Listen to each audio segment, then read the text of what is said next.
أمر فيه كذب، أسأل الله أن يحفظك يترك الكذب عنك. الأمر الثاني عندك وسوسة، لا معك جن ولا غيره. هذه تتكلم عن ليلة ليلة القدر. نعم ليلة القدر. حياك. السلام عليكم. عليك السلام ورحمة الله. أخبار حضرتك يا شيخ؟ أنت من أي منطقة، من أي دولة؟ شفت أنت من أي دولة؟ من مصر. من مصر. حاطة على علم حاطة النصر، أنت من مصر وحاطة شعار النصر. إن شاء الله النصر. هل هذه دلالة على أنك شيخ، أنت تحبين هذا النادي، ولا علشان أبو الياس نصراوي حطيتيه؟ والله عشان أبو الياس. طيب أنا موافق إن متابعيني إن شعار النصر أبد، أنا يفرحني أن يكون شعار النصر. يلا إن شاء الله أنكم تشجعون النصر. سامي إن شاء الله. شيخ، حلمت إن عزاء أنا اعقل يا معايا عزاء، بابا وابن عمه. اعقل. أيوه بابا وابن عمه. يعني إحنا في بيتنا في 3 أدوار، فأنا في الدور التاني اللي هو إحنا ساكنين فيه يعني، وطالعين على السلم للدور التالت. فبابا وابن عمي، فابن عمي ده ابن عم بابا يعني، قدمني وقال لي ادخلي، وانا الشقه اللي هي في الدور التالت. فانا داخله يعني مش عايزه ادخل عشان خايفه، ان انا عارفه ان انا هقابل حاجه جوه وحشه او خايفه منها يعني. فالمهم قال لي لا يعني ما تخافيش وادخلي. دخلت لقيت الصاله عندنا كلها مليانه ناس كتير، ستات ورجاله. وبين كم عمرك؟ 24. عزباء؟ بس لما دخلت مخطوبة؟ لا، أيوه. في تعطيلات يا شيخ. لا في زواج عندك. أول ما دخلت إن شاء الله يا رب. أول ما دخلت قعدت في النص بالظبط بين الستات والرجالة. بس حاجة قالت لي إن دول جان مسلم، بس على هيئة بشر يعني. الستات ما شاء الله اللهم بارك لابسين زي إسلامي، وشكلهم زي الملوك كده. فببص على ناحية الرجالة يعني، لقيت إن كلهم مرصوصين كده يعني جنب بعض، وفي واحد كده في النص. ده كبيرهم وشكله كده. البشرة بتاعته غامقة شوية، مش فاتحة يعني، حنطية أو مش عارفة بيسموها ايه يعني. بس ملامحه مريحة للعين يعني. وده الكبير بتاع القبيلة. فببص كده، راح اللي جنبي، الراجل اللي جنبي على طول ده، لأني قاعدة بالظبط بين الرجالة والستات، فبيقول لي هيدولك إشارة أو علامة خضراء، اديني منها. بعد كده ببص لقيتهم ان هما بيمشوا، بس مش بيمشوا زينا بيخرجوا من الباب يعني، بيتسحبوا لفوق. يعني بيتسحب الواحد كده لفوق وبيمشي. فضلوا يمشوا وبعد كده صحيت. المنام يدل على زواجك إن شاء الله تبارك وتعالى. زواج شخص مع العلم يا متقدم. شيخ ان شاء الله. معلش في سؤال بس. انا بقالي 8 سنين حياتي يعني متدمرة، وبروح لمشايخ كتير، وفي حاجات صعبة بتحصل لي، بشوف حاجات وحشة. في خربشة وحاجات كده يعني في الجسم يعني وكده. ويعني وبدخل من مش عارفة اقول ايه يعني، بس من بلاء لبلاء، ومفيش فاصل يعني من ال8 سنين دول. أكثر من الاستغفار. المنام يدل على زواج قادم، زوج بيتقدم لك، نسأل الله أن يحفظ. في تسلط شيطاني نعم، لكن بس ده يا أوصيك شيخ وفي حاجة تانية معلش يا شيخ. لو في حد جه قدامي وعنده مرض يعني، بحس نفسي دخلت جوه الخلايا بتاعته وعرفت عنده ايه بالظبط. يعني انا بقول أوه. لهم ان انتوا عندكم 1 2 تعال. 3 فبيروح. طيب يلا شوف أنا وش فيني. ده مش عارفة، بس ده اللي بيحصل معايا. أنا عايزة أقول يلا لحضرتك يلا أبغاه يحصل الآن، يلا قدامك. يلا معنا 12,000 الآن يسمعون يشوفون. يلا طالعي فيني. لا، هو مش يعني بتيجي لوحدها، مش أنا اللي عايزة يعني. يلا يعني أنت، أنا كأن حاجة بخليك الآن، جوايا هي اللي لا بتقول لي لحظة، فيه. خلاص أنا بخليك في البث وبطلع وأدخل وأنت ناظري وطلعي. ها إيش رأيك؟ مش عارفة. لا مش عارفة والله. وفي حاجة تانية، أي حد عنده يعني مشكلة في حياته، قريب أو بعيدا أو من معارفي يعني، حصلت حاجة بتجيني في المنام إن عنده الحاجة دي، وبروح أسأل عليهم يعني بشوفهم ايه أخبارهم كده، بتطلع نفس الحاجة اللي أنا شفتها.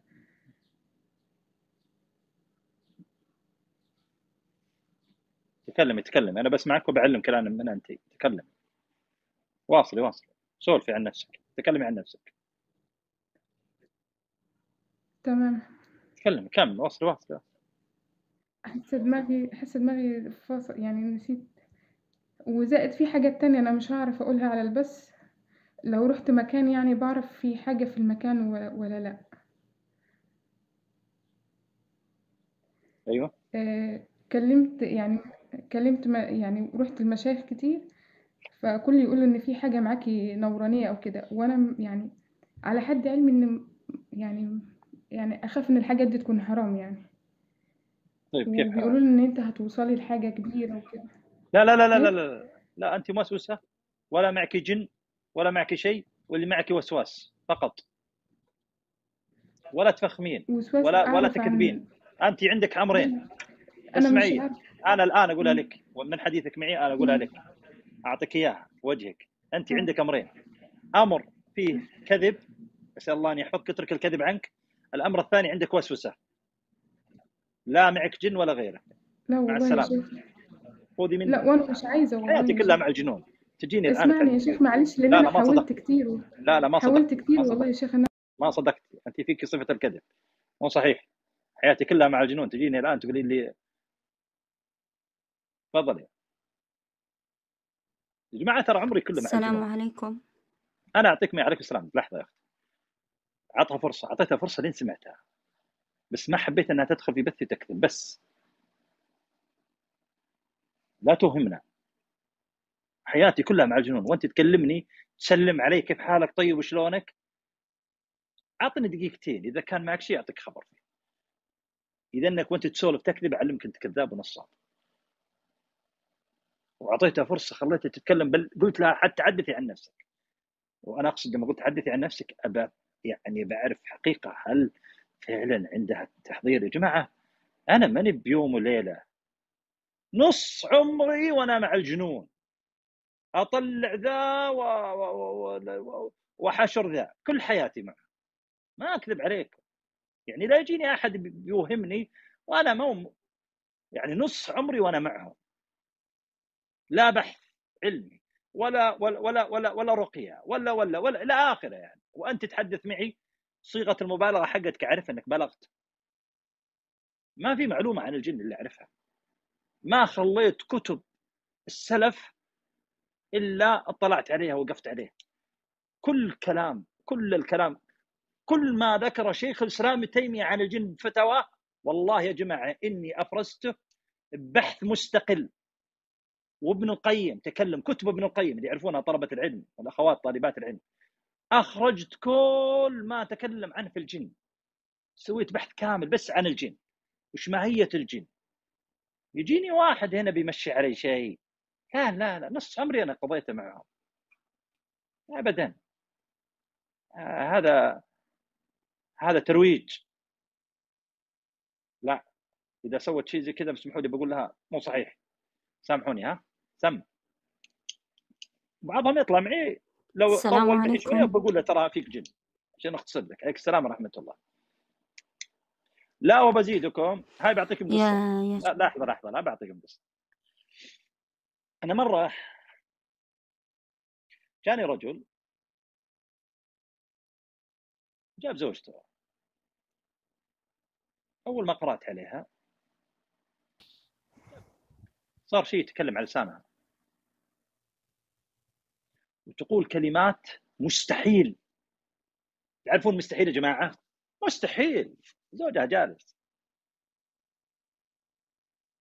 وانا اقرا، قلت خليني اعطيها فرصه، اعطيها فرصه، وانا اعطيها فرصه ثالثه. اخر مره قلت له اسمعي، تقعد تصايح تقول كلمات كفريه. قلت له انت كذابه، كذا زوجها جالس، انت كذابه، ما فيك جن، لا تكذبين علي. وش اللي حادك تسوين الحركات هذه؟ وتواصل. وزوجها كيف يا شيخ انت رقم 50 من الرقاه. قلت لها كذابه يا شيخ، قلت كذابه زوجك ذي. لا تقولين كلمات كفرية، ما يجوز لك. وهي تنهار تبكي، تقول لا يا شيخ تزوج علي، والله أنا متضايق أن يتزوج علي. ويقوم الزوج ودي يضربها وأنا أمسك الزوج. تذكر الله قبل شوي تقول لي لا خلاص خلنا علمك ما فيها جن. والله ونجلس معهم ونصلح المشكلة وننهيها. مشكلة يعني مثلت عليه ما خلت راقي اللي جت إن معها جن علشان يهتم فيها ويترك الثاني بس. فلا تجيني وانت كذاب، تراني بقول لك كذاب ما انت بصادق، فيك مس، اقول لك ما فيك مس، ما في لف ودوران معك. نصف عمري وانا قضيه مع الجنون، تجي تقول لي مو صحيح. حتى الحاله النفسيه بعضهم، شفتوا بذكر لكم يا جماعه، شفتوا الاطفال اذا الامهات اللي معنا، الامهات يعرفون الشيء ذا، اذا طفلك وصل حرارته 40 وش يسوي؟ اكتبوا بالشات، الامهات اللي معي اكتبوا في الشات، بس بعطيكم شيء. اذا وصلت حرارته 40 وش يسوي الطفل اللي معك؟ طفلك اللي عمره هذه يهلوس، يجيب علوم ويكثرها صح. الحاله النفسيه اذا زادت، يسمونها في علم النفس البيئه الضاغطه عند النساء اكثر من الرجال، يفصل الانسان ويتكلم. اثنين يتكلمون يا جماعه لا اراديا، السجين والنساء اللي اغلب اوقاتهم في البيوت ما تطلع، مضغوطه شويتين، هؤلاء يفصل يتكلم لا اراديا حتى تعتقد ان مع جني، والحقيقه ما مع جن. بعضهم ما مع جن، فالحقيقه لا، هذه حاله نفسيه وصلت مرحله يهذي لا اراديا، يتكلم ولا يمسك نفسه، وده يسيطر على نفسه ما يقدر يسيطر، مدرك تماما، مدرك لمن حوله. الله يحفظكم. سم يا اختي، معليش سمح الله. السلام عليكم. عليكم السلام ورحمه الله، حياك الله. يا شيخ أنا رأيت منام في 7 من رمضان، كأنني واقفة في طريق، والطريق هذا كان في ليل، وكانت هناك أعمدة إنارة، وكأن الثالث من الأعمدة مطفي، الوسط من الأعمدة مطفي، ما فيه نور، أعمدة إنارة، كما نقول اللي أمامه يعني فيها نور، واللي بعدها فيها نور، والوسط بيناتهم ما فيش نور، واحد فقط. وكأنك يا شيخ أنت فتت بسيارة، وقفت، وأنا واقفة في الطريق، فتحت الشباك متاع السيارة، وكأنك بتسأل سؤال، كأني أنا فرحت بشوفتك وقلت يا شيخ عندي منام، يا شيخ عندي منام. وتقول ليش، بمعنى سألتني سؤال، قلت ليش العمود هذا ما فيش نور، معنى يعني مطفي. بعدها أنا جاوبت وقلت لك يا شيخ إن العمود هذا تعبت وأنا شغلة، ما اشتغل، تعبت وأنا شغلة. كلمت شخص كان جالس في الكراسي الخلفية، وقلت له اذهب وتجد بأسفل العمود زر برتقالي، اضغط الزر واشبك الخيوط، واشتغل النور واشتغل العمود. وأنا قاعدة في المنام نقول الحمد لله اشتغل، تعبت وأنا أشغل فيه، الحمد لله اشتغل. وبعدها كملت سيرك يا شيخ وانتهى المنام. أسألك سؤال بس، هل العمدان يعني عمود الأول الثاني الثالث هكذا؟ ايه، مصفوفات كم عمود بجانب بعض، يعني بين كم عمود تقريبا بين تقريبا 6 أعمدة، هيك كذا يعني، 5 أعمدة 6 أعمدة هيك. 25 27 29 1 2 3 4 كم 5 أعمدة؟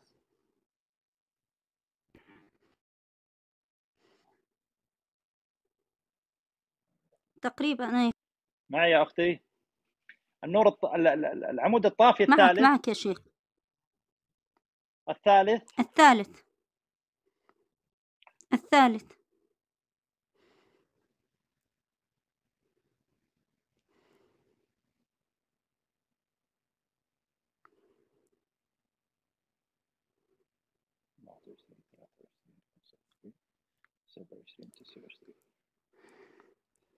العمود الأول، العمود الثاني، العمود الثالث.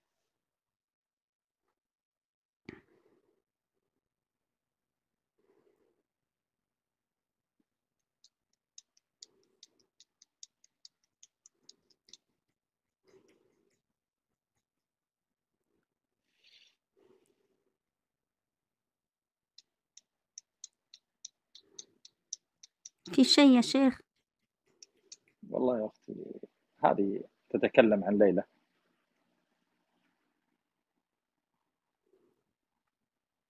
نعم ليلة القدر. نعم ليلة القدر.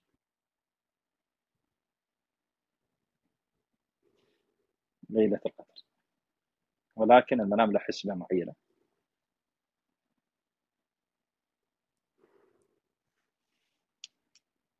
والله يا جماعة أنا أعلنت من بدري إني أعتذر.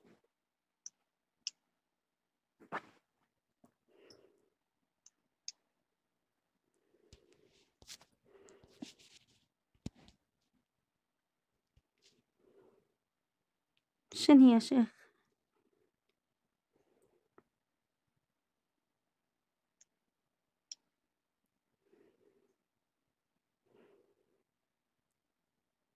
والله أنا كأنك يا شيخ أنت من أشعلت النور فيه.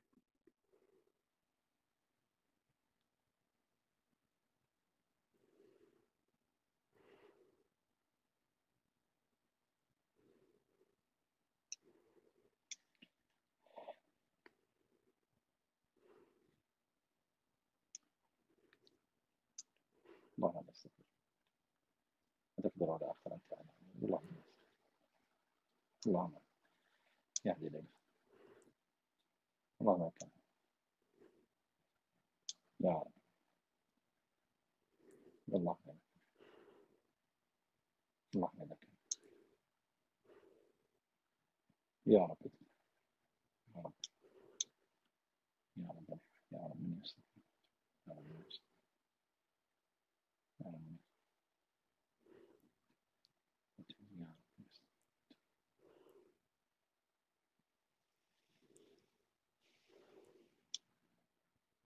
طيب أنا بتكلم كلام عام. ها العمود الأول والعمود الثاني والعمود الثالث. أما الأول فهو العدد الفردي، والعمود الثاني العدد الفردي الثاني، والعمود الثالث فالعدد الفردي الثالث.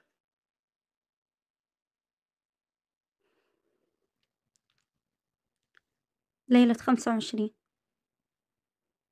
والعلم عند الله بحفظ الرحمن.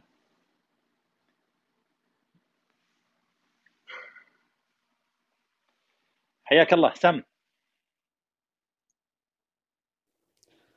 السلام عليكم ورحمة الله وبركاته. عليك السلام ورحمة الله.